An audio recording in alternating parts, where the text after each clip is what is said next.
Hey guys, how's it going? Hope everybody's doing well out there today. One of my big issues when it comes to tech is organization, whether it's keeping track of license keys for operating systems or software, or remembering when I bought my last cell phone, where I bought it, when my warranty is up, things like that. It's always been kind of a big issue for me of keeping track of all those different kinds of things. And recently, I decided to take a look at Snipe-IT. And so today I want to show you how to set up Snipe-IT and kind of implement this in your day-to-day use. But first, before we get into any of that, a quick message from today's video sponsor. YourCDKey.com is a great place to get Windows 10 keys at incredibly low prices. So here we are on the Microsoft Windows 10 Pro page, and right here you can see the current price is $20.05. But if you use the coupon code that's in the description down below, you'll get it even cheaper. So I'm going to go ahead and paste that in here and click apply. And now our new total for Windows 10 Pro is about 15 bucks. Now I have the option to go ahead and view the keys right here. So I'm going to go ahead and click on that. Then I'll click on get the key. And then I'm going to come over here, and right there you can change the product key. So go ahead and click on that. I'm going to go ahead and change the product key right here. So I've entered my key, and I'll click next. Then I'll click on activate. And here we can see that Windows is activated.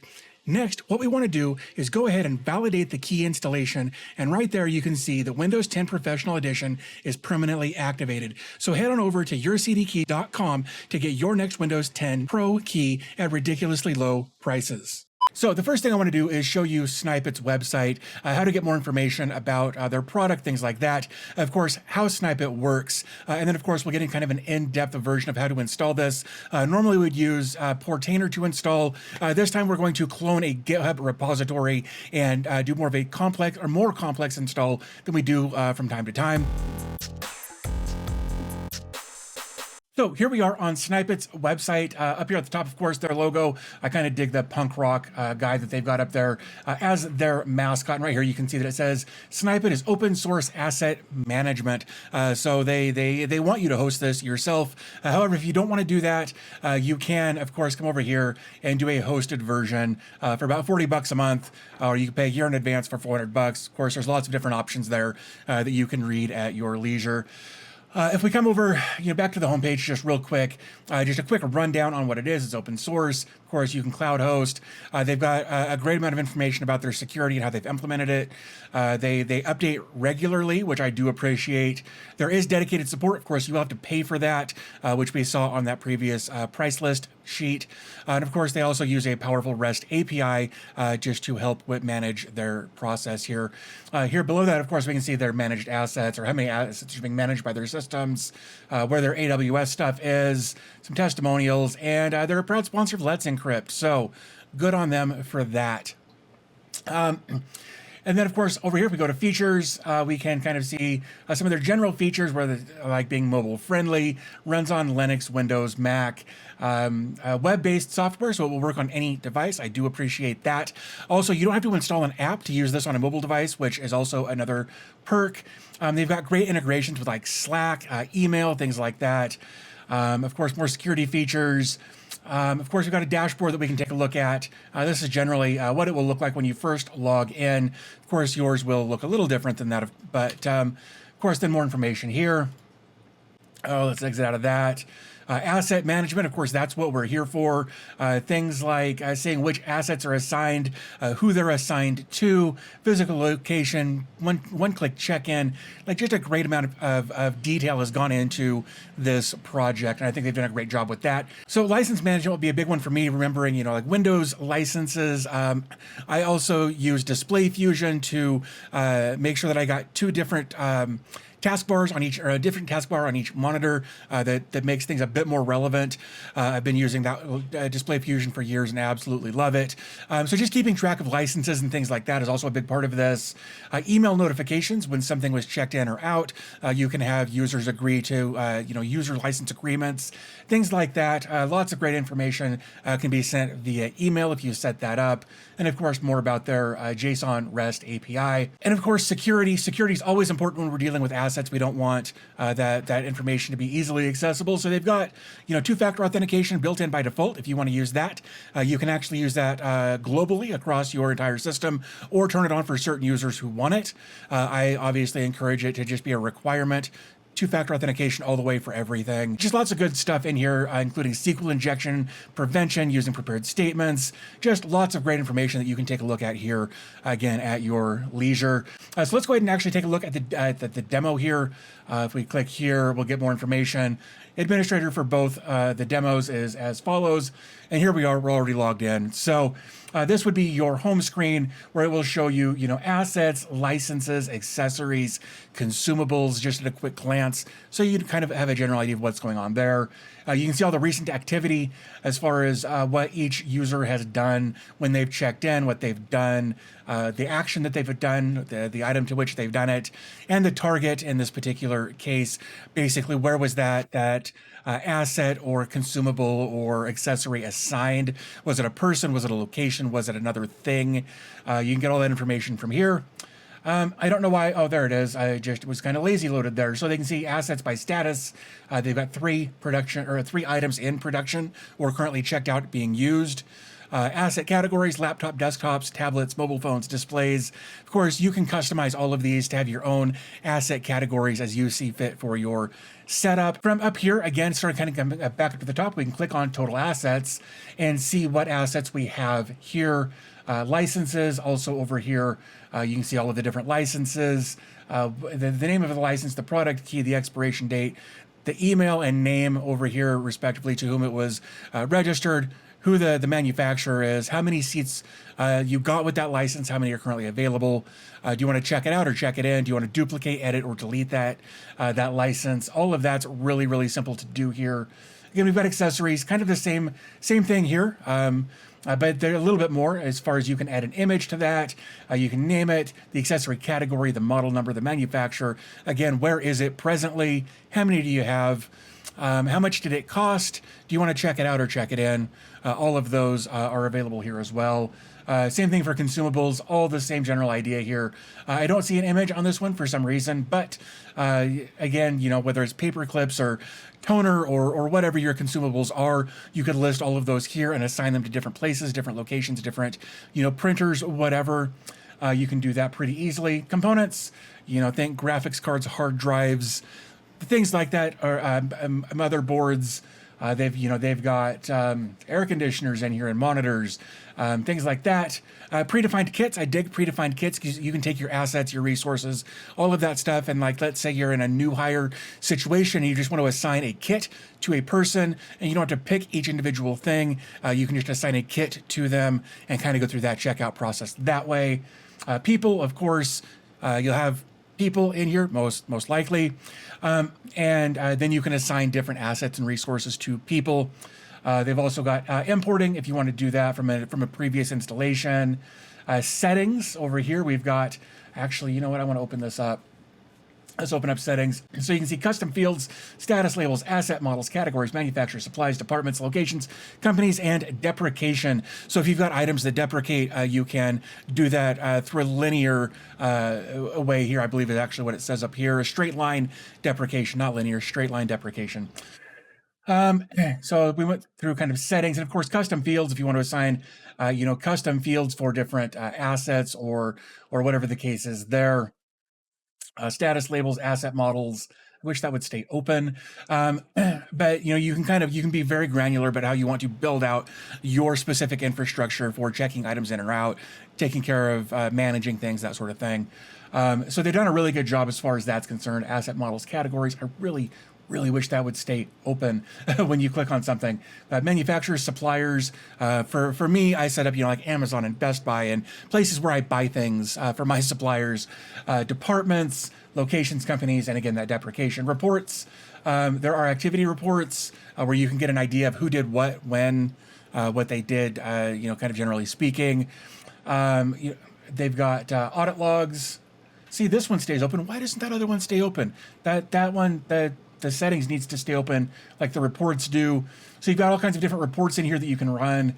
Items, or let's see, asset models. Okay, so apparently there's an option in here to request things as well. So I don't want to go too much into how to set up asset management for two main reasons. One, the first one being is everybody's going to do things probably a little bit differently for their specific needs. Whether you're a guy like me who's just trying to manage his stuff around his house, or you're a manager at a company and things like that. We're going to handle things a little bit differently. And the second reason is because I'm just learning asset management. I don't want to try to tell you the wrong thing. So I'm just going to kind of give you my experience as I'm going through this. And I think we've kind of gone through everything that I wanted to show here as far as how this works.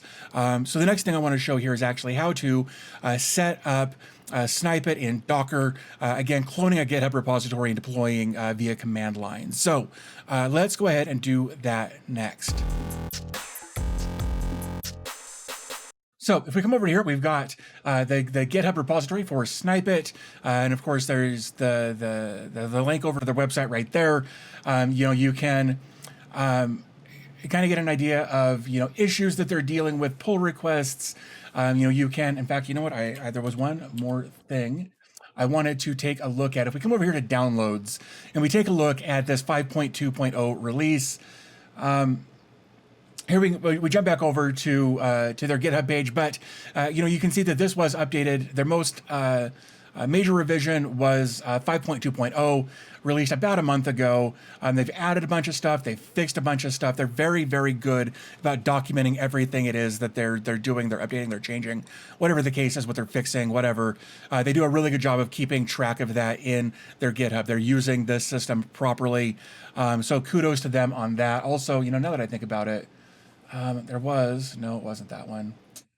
Is it this one? There was a page on here that showed, all of their contributors, and there's a ton of them. So good on these guys for being such a broad community of people using this. I love seeing that because instead of it just being like one or two people or a little company, these are all different users from different backgrounds and avenues who have a different perspective on things. So they've got a better chance of collaborating and making a product that is more user-friendly to a wider audience. So kudos to them on that. But, with all of that said, let's actually jump back up to here.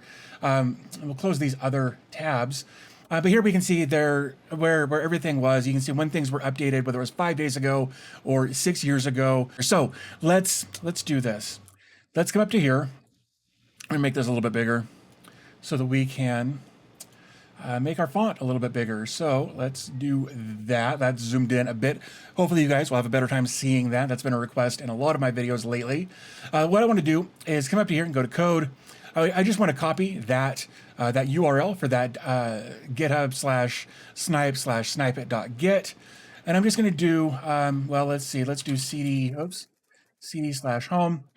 Nothing in there. Good. So we're going to do git clone that. And then it's going to go ahead and just download this repository for me so I don't have to try to do that manually and extract it and whatnot. So we'll just do this. Okay, so that is downloaded. So now we can do into Snipe-IT. And right there are all of the files almost. For whatever reason, I know that there's a flag or something I can add to this. It's not showing any of my dot files, like dot contributors, docker ignore dot env.docker. In fact, that's the first file we need to take a look at here. But it's not going to show any of these dot files. I know there's a way to do that. I just didn't. So first thing we want to do is do nano, vim, whatever you want to use. I like to use nano. .env.docker, like so. And this is actually, you're going to spend a fair amount of time in here configuring this to your specifications for your needs. So up at the top, we've got our database set up for the database, the user, the password, and the root password. Of course, change those as you see fit for your setup. The application environment, you can deploy this in develop. However, when you go to the install screen, you're going to end up seeing, you're going to get a flag that just says, hey, you're not in production mode, be careful. Debug, true or false. By default, of course, this is false. If you run into issues, you can switch this to true and help debug whatever you've got going on. Your app key, they actually tell you, hey, don't use this one. To then go ahead and run a couple of different commands in your, let's make this a little bit bigger. Like so. So anyway, you'll run this command, generate a new key and paste that in there. That's for security reasons. I highly advise you to do that. Whatever key you generate, you'll replace with this one, right here. Below that, your app URL. If you're going to host this locally, you can put in your IP address and the port that you're going to put on here. So for instance, for me, oops, I need to come down to here. I would, say 192.168.1.201, and I'm going to put this on port 8118, like so, and then and that should be fine. If you're going to put this on a URL like a .com or whatever, you'll want to change that here just to make sure that everything does what it needs to do in the background. Now, the thing to keep in mind with this is that if you're going to put this on a URL, running it through a reverse proxy like Nginx Proxy Manager, there is a change that you'll need to make later, and we'll come back to that. But just be aware that there is a change if you're going to use this on a domain that you'll need to make. So app for time zone, I'm going to say America/Denver. Locale is English. Max results 500. That's probably fine. So how do you want to handle your file system? You can change that if you need to. Your required database settings, of course, whatever you change, your database username, password, change whatever you change up at the top. Make sure you change here as well. Otherwise, you won't get a good database connection. It just won't work. Prefix, if you want to add a database prefix, you could absolutely do that. We're not going to, though. If we scroll down, if you want to run an SSL on your database, you can do that. Put all of that information in here. Outgoing mail server settings. Now, by default, this container or this Docker Compose file will install something called Mailhog. I don't use Mailhog for my stuff. I like to use Gmail, so I would go in here, and put in, SMTP. Oops, dang. Gmail.com. Mail port would be 587. Then your, me at gmail.com. Whatever your password is. Your mail encryption, I like to use TLS. You can use SSL, but make sure to change the mail port if you do use SSL instead. Who do you want the email address, or who do you want the email to come from? That would be, in this case, me at gmail.com.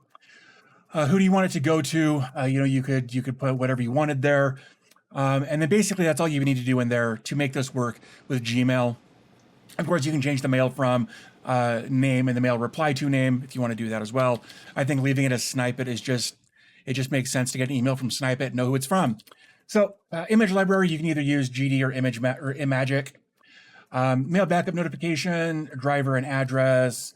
Session settings, I don't know if you want to leave that at 12,000 seconds. You could change that if you wanted to. API token expiration in years is 40. I think that may be a bit excessive, but if you want to make sure your API tokens never fail, that's probably a good way to do it.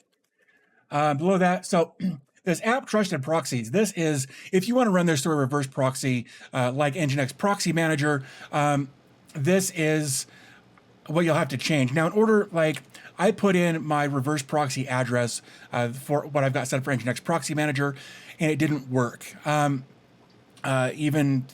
I tried several different approaches. I couldn't get it to work. So I went the lazy route and just commented that out. It does say that these are optional. So just something to keep in mind. If you want to do that, you can. If you want to be more secure, absolutely. Figure out the trusted proxies and you should be good to go. Allow iframing for security reasons. I would say keep that false. The referral policy, same origin. I would probably keep that. All of these should probably stay the same. However, if you are going to put this on a domain name and you have HSTS available, I use Cloudflare, so I do have HSTS set up for security purposes.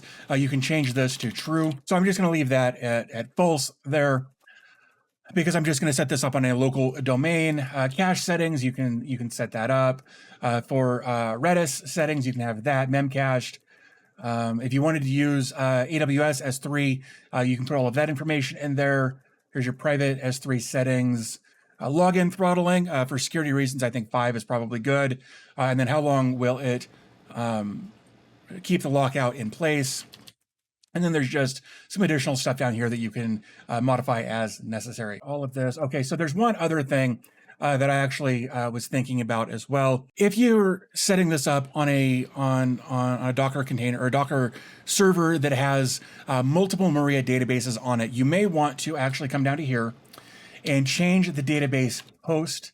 I'm just going to call it Snipe DB. That's going to be my host. We're going to want to keep that in mind for here in just a moment.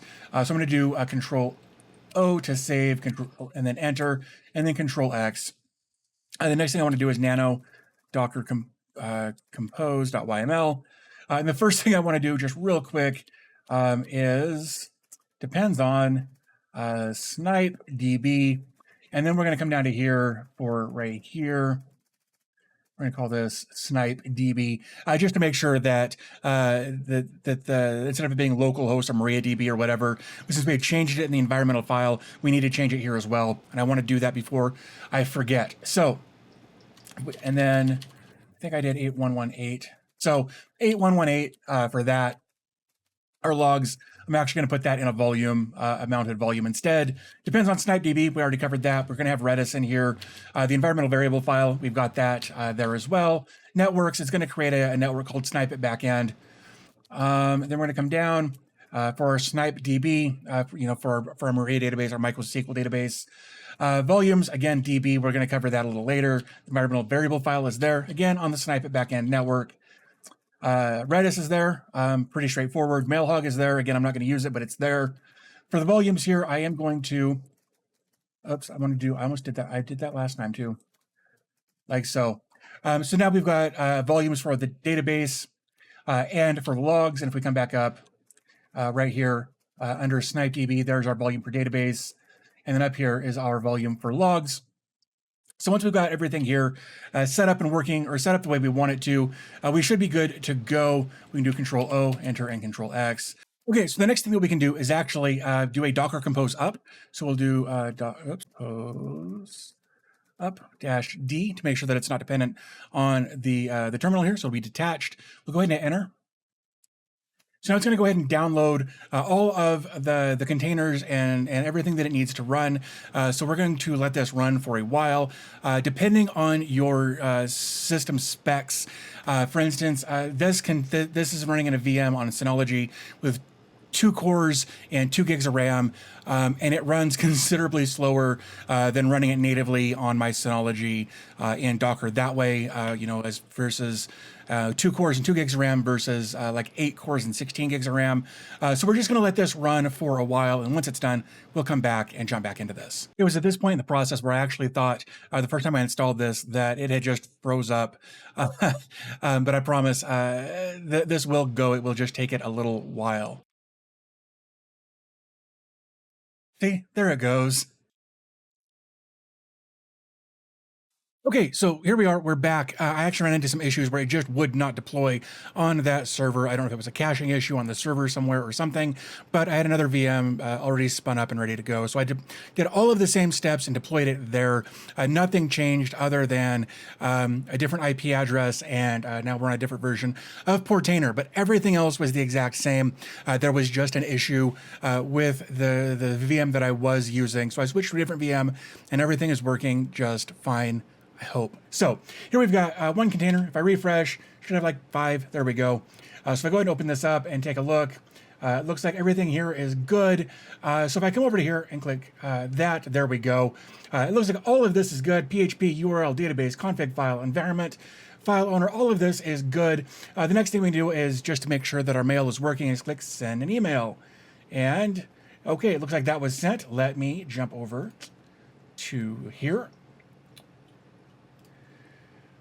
And right there is the email that I just got 0 minutes ago, 12:33. That is correct. That looks good. So we know that mail is working. I went ahead, actually I lied. I changed one thing and I put in all of my Gmail SMTP stuff to make sure that that email would work. So I lied. There were 3 changes: IP address, different version, well, 3 changes. One was the VM, which had a newer version of Portainer on it, and I added SMTP to it. So now that that's good, we can click Create Database. Hey, look, that's good. So now we can move on and we can say, we're going to give the site a name. So we're going to call this DB Tech Snipe-IT demo. Next, we'll choose our language. If we want to use anything other than English, there are lots of options there in translations, so feel free to use whatever makes sense for you. USD is correct for me. Generate auto-incrementing asset IDs. That's probably a good idea. Again, your choice. Full multiple companies support. That is completely up to you. I'm not going to do that though, but you can. Prefix, I'm not going to put in there. Length of asset tags, including zero fill. That's great. You can, of course, you can make that as big as you want, depending on how long you want your asset IDs to be. Example domain, we're just going to do localhost. Email format, if this applies to you, great. If not, just leave it and don't worry about it. First name for me, last name.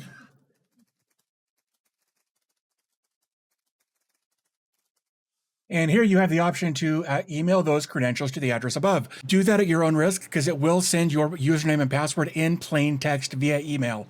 So that's just something to be aware. If you do that, that's what's going to happen. So we'll go ahead and click on Save User. And here we go. We are logged in. And now at this point, we can start adding, companies and resources and assets and all of that kind of stuff that we saw in the demo earlier in this video. You will probably want to spend a fair amount of time over here. Let's actually just open that up. Over here in probably asset models, categories, manufacturers, suppliers, departments, locations, companies. You'll probably want to go in there and fill in as much of that as you possibly can up front, just so that when you go and start adding assets, you can do that more easily. In fact, I want to show you something that I found that was kind of helpful for something that I ran into. So let's go up to assets. Oops. Let's go ahead and list all assets. Let's just go ahead and create a new asset here. Company, we don't have a company here and I can't add one. So what I'm going to do is open this up and I'm just going to come over here to companies. I'm going to say new company is going to be, we'll just say Samsung. We'll select file and we'll say Samsung and we'll say save. So now we've added the Samsung company to our system here. What's cool about this is now I can come back over here and now without refreshing that page, Samsung is there. So I actually really dig that. That's kind of a cool thing that they've done there. Let's just type in some garbage for the serial number. Model, no model found. So I come over to here, open up settings, go to, can I do one from there? Oh, I can. I can actually do a model from right here. Name might be S-tab. Manufacturer, again, no results found. So I can come back over to here, go to manufacturer. Actually, maybe company should have been my company. I don't know. Again, this is why I'm not teaching how to use this so much as how to set it up. But I wanted to kind of show a couple of things here. So again, we'll say Samsung. And you can, of course, put whatever you'd like into here. Again, I'm going to use that and click Save. And I can come back over to here. Manufacturer, Samsung, category, no categories found. So again, we can come over to here, categories, and we can say tablets, maybe, if we wanted to do that. And this would be an asset. And you can, again, require users to confirm acceptance of the asset in this category, send an email to the user when it's checked in or out. You can upload an image of that specific device if you wanted to do that, or for that company again. So let's just go ahead and say Samsung one more time there and say save. So now I can come back over to here. Company is, category is tablets. Model number, S-tab. And then if you had custom fields set up, if you wanted to grab the MAC address of that device, you could add that into here, and right there, now you've got the option to add a MAC address for that device as an identifier. So guys, there you go. There's how to set up Snipe-IT on a local host just for personal internal usage. Again, if you wanted to add that to a domain name, you absolutely could, but you would want to go back and modify the accepted proxies or whatever that was actually called. Let me actually come back over to here so I don't misstate that. The app trusted proxies, you will want to make sure that you modify that. If you do, put it behind a reverse proxy, otherwise you may run into some issues. But overall, very The multiple times I set it up yesterday, it went very, very smoothly, but for some reason today I did have an issue, and that's why I did have to switch VMs in order to get this to work for my setup. When I deployed this on my Synology using Docker, it just worked. So again, I think there was just a problem with that particular VM that I was using initially. So pretty easy to set up and work with. Of course, however you want to handle all of your asset management, it's completely up to you, and you can use this system to kind of configure that for your best use case scenario. So I hope you found the video helpful. I know this is definitely something that I will continue to use and populate with all of the stuff that I've got. Also, I think this could actually possibly be a good use case for like insurance purposes rather than just asset management, but like insurance purposes. If you ever had to file a claim and you had all of your information in there, I think that would be super helpful to have as well. So just another random thought that I had there. I do want to give a big shout out to my channel members, my patrons. Thank you guys. If you guys want to become a patron, there is a link in the description where you can do that, or the channel membership button is right below this video. So thanks to everybody who is supporting the channel that way. I really do appreciate you guys. If you want to check out the Discord, I'll have a link to that down there as well. But I think with all that being said, I'm going to go ahead and wrap this up. So as always, thanks for your time. I always appreciate your support, and I'll talk to you in the next video.